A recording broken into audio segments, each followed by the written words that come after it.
Against Messi, you need permanent concentration. 1 second is enough for him.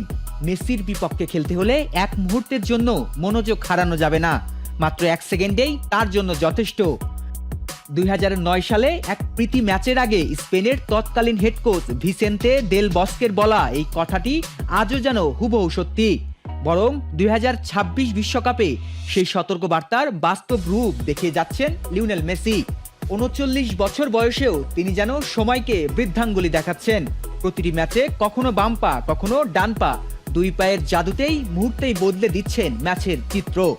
1 সেকেন্ডের অসতর্কতা আর তাতেই প্রতিপক্ষের সব পরিকল্পনা ভেস্তে যাচ্ছে। ডিফেন্ডাররা বুঝে ওঠার আগেই বল জড়িয়ে যাচ্ছে জালে, যেন তিনি ফুটবল খেলছেন না, মাঠে আঁকছেন এক একটি চিত্রকর্ম। চলতি বিশ্বকাপে এখন পর্যন্ত 7 গোল করেছেন আর্জেন্টাইন এই লিটল ম্যাজিশিয়ান।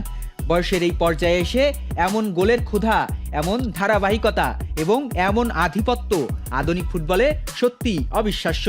আজ রাতে রাউন্ড অফ 16-এ পিরামিডের দেশ মিশরের বিপক্ষে মাঠে নামবে আলবি সেলেস্তারা।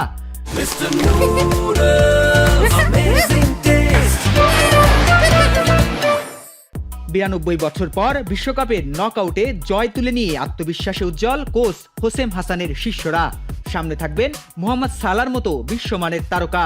কিন্তু প্রশ্ন একটাই, বিশ্বকাপে প্রতি ম্যাচেই গোল করা আগুন ফর্মে থাকা লিওনেল মেসিকে থামানোর উপায় কি আদৌ খুঁজে পেয়েছে মিশর, নাকি দেল বস্কের সেই 17 বছর আগের সতর্ক বার্তাই আবারও সত্যি হবে?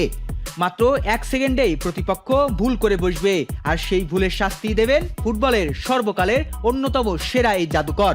শেষ পর্যন্ত কে হাসবে শেষ হাসি, আর কারা জায়গা করে নেবে কোয়ার্টার ফাইনালে, সেই উত্তর আজ রাতেই মিলবে।